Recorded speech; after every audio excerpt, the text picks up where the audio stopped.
Compañeros, buenas noches, profesor.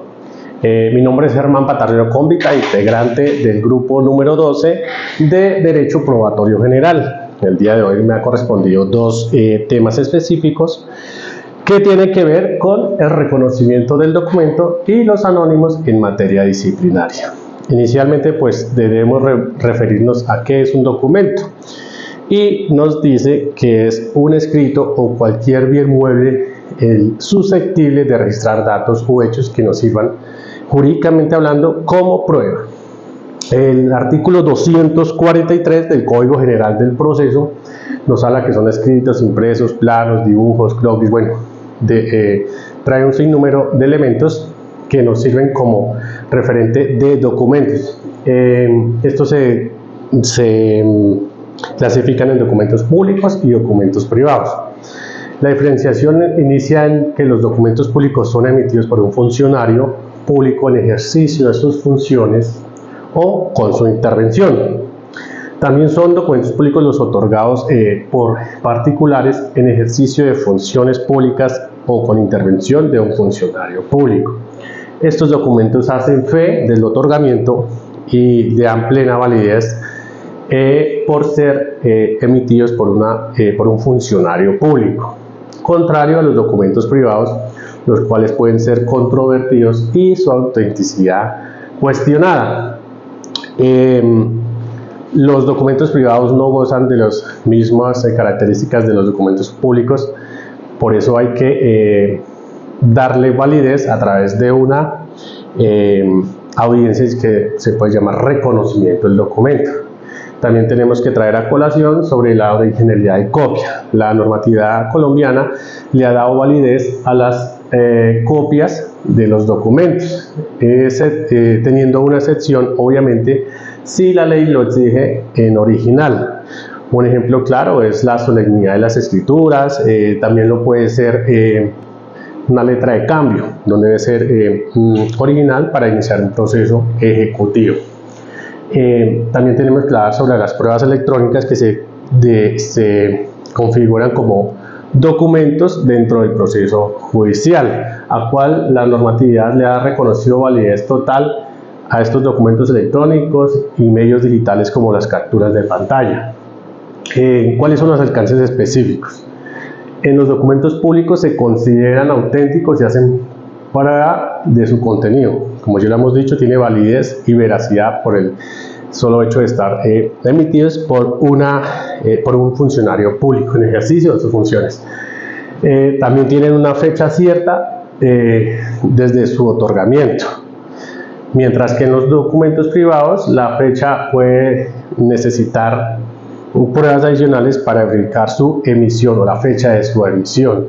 También los documentos privados necesitan pruebas técnicas cuando no se hace reconocimiento, ejemplo, las firmas, que requieren de unas pruebas grafológicas para verificar la autenticidad de la firma y el contenido del documento. El artículo 186 pues nos habla más o menos de cómo se reconoce un documento. Dice que cualquiera de las partes puede solicitar para que un autor o un presunto autor de un documento declare bajo la grabada de juramento sobre la autenticidad, la autoría y el alcance del documento.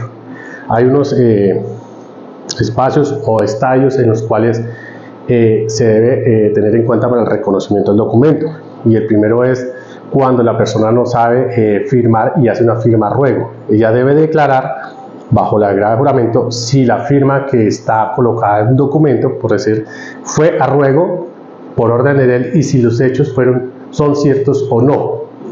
En segunda instancia puede ser cuando la persona no puede o no sabe firmar.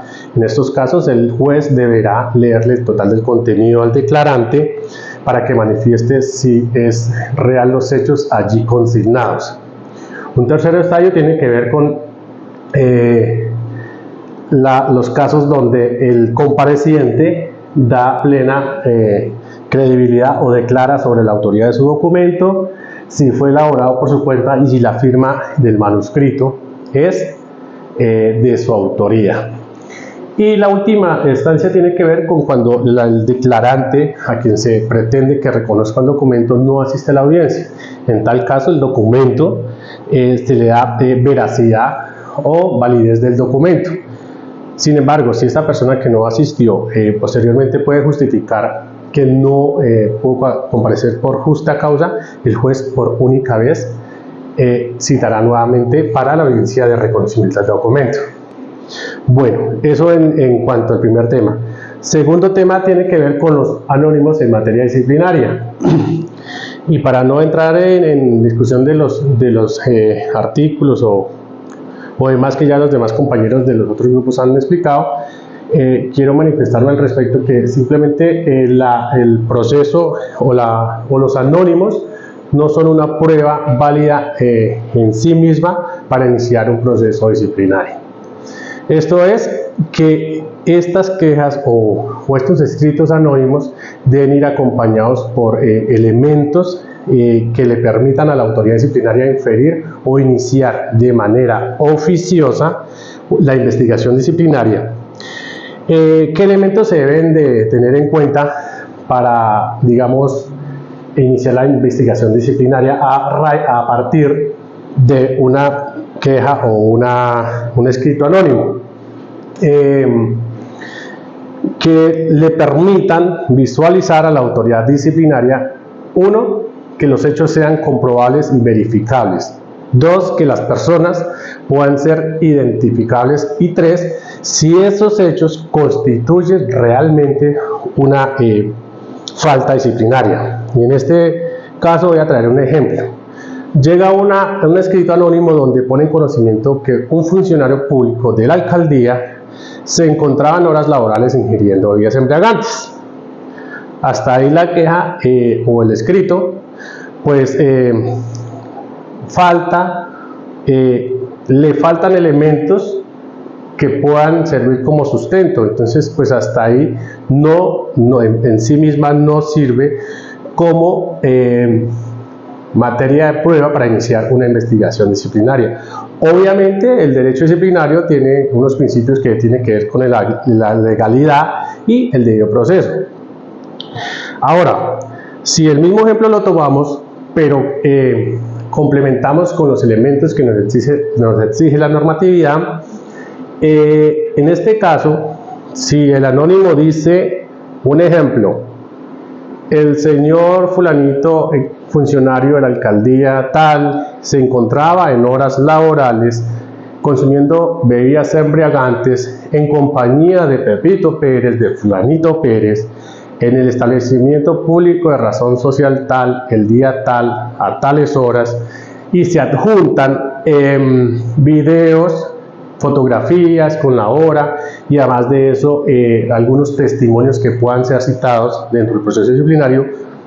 Allí esa queja anónima o esa denuncia anónima, ese escrito anónimo, sí tiene un peso para que se inicie una investigación disciplinaria de forma oficiosa. Eso es importante manifestarlo, porque como la prueba, el escrito anónimo en sí no es prueba para iniciar, pero si la autoridad disciplinaria advierte de la existencia de esos elementos, debe de manera oficiosa iniciar la actividad disciplinaria, obviamente verificando que es susceptible de una falta disciplinaria. Los anónimos en materia disciplinaria lo ha hecho la Procuraduría Auxiliar para Asuntos Disciplinarios, obviamente en un concepto que también fue ratificado o coadyuvado por la Corte Constitucional. Nos manifiesta que estos anónimos deben estar acompañados de medios probatorios suficientes para la actuación oficiosa, y que deben dar acreditación sumaria de la veracidad de los hechos denunciados, y como ya lo hemos dicho, que se refieran a hechos y personas claramente identificables, pero sobre todo que constituyan una falta disciplinaria. Pues compañeros, esto espero que haya sido de su agrado y de buen entendimiento. Muchas gracias.